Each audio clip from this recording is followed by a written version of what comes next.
parents stand up and take praise, okay? But if you don't give children, and it's not because parents are bad, it is because we are under the horrendous stress of war.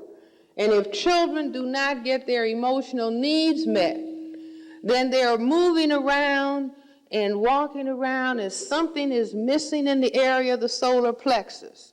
And so here's one child and then somebody else next door has the same problem, then they will meet under the porch and have sex, trying to get a sense of human closeness that the white supremacy dynamic deprives us of. For example, if we just go back, 6, 8 generations, we were smack into the slavery phase of white supremacy. The slavery phase of white supremacy was, black lady, you're going to take care of the white baby. Now put that black baby in a box out in the field somewhere. You are nursing the white baby. So nobody was getting their dependency needs met, and that was handed down. Beyond that, white supremacy said, Hattie, I want you to have another baby because I need some more slaves. So Hattie was breeding. That was the old-time white supremacy dynamic. The modern white supremacy dynamic is welfare. Hattie, I'll give you a little bit larger welfare check. Just make another baby. I know you cannot take care of them. I know you cannot meet their emotional needs, so whether we're in formal slavery or the modern welfare state, we are going to produce inferiorized people. Do you understand what I'm saying? Because if you pile children one on top of the other, you're going to produce somebody that is vulnerable to drugs, alcohol. White supremacy understands this. You see, white supremacy does studies. The more children you have, the lower the IQ level of the individual child. They know that. But this is about what? White supremacy. And it really is about genocide to a certain extent, but you cannot be superior unless you have people around you who look inferior to you. So you don't get rid of all the people. You just get rid of enough so you don't have a problem, but you want to keep looking at them and say, look at that, look at them. Yeah, look, see, I'm superior to that, look at them. Now this is the game that we, have to outsmart. So, what do I propose? Because we are in a giant chess game. And I think that chess is a very excellent analogy to white supremacy. Why? Because in chess, the white side always moves first. So that means that they're playing offense, defense, and black has to play catch-up defense, offense, right? But that's okay, because you can win from the black side of the board if you understand the game. So, I propose Cress chess. That's like laying out the chessboard for an understanding of white supremacy. So you put white on this side and black on this side, and instead of having 8 rows, you try to put 9, so you have economics, education, entertainment, labor, law, I got more, politics, religion, sex, and war. And so this is under sex, if you will.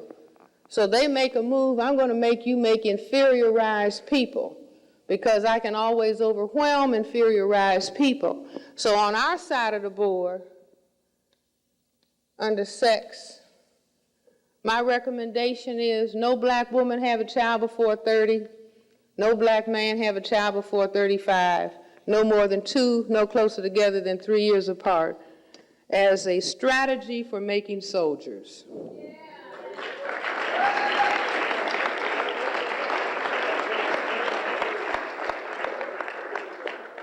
See, he has some old parents.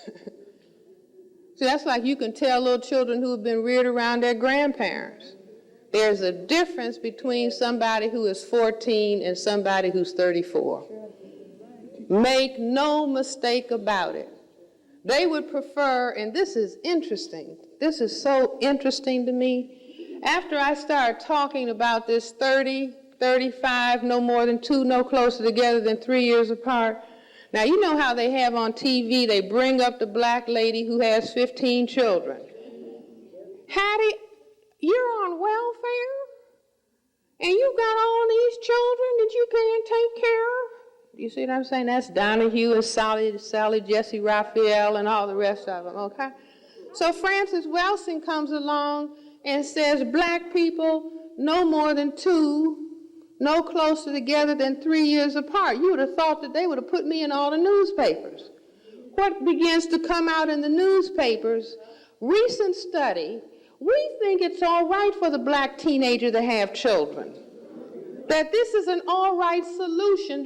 No. Do you see what I'm saying? The minute we begin to figure out some plays that'll work, they try to take us back to checkmate. I found that absolutely fascinating. There they were talking about no teenage pregnancy, and the minute we say, yeah, we're going to adopt that strategy to make soldiers, then they will put in the paper some study that says, oh, it's cool if the children have children. No, it is not cool. Okay, it is not cool because somebody who is a child cannot teach emotional maturity. You have to have emotional maturity to fight a war.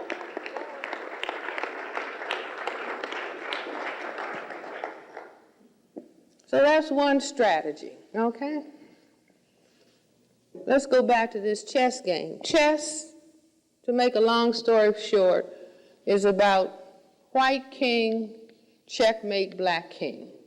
The reason that I say it is that if white always moves first, it's not sufficient to say that the game of chess is about checkmating the king. White is making the aggressive or the offensive attack. So the game has to be about what? White king checkmating black king, right? So this is the same thing as white genetic survival, the war for white genetic survival. Okay, on this side of the board, they say, well, we have produced people who didn't get enough lap time, and we have made them sex obsessed. So now, and then our Secretary of Agriculture, Mr. Butts, already announced, all black people want is tight pussy, loose shoes, and a warm place to piss. Is everybody familiar with the fact that he said that? Okay. So they knew that we were sex machines, and even James Brown said, get on up, sex machine, and we get up, right? Okay.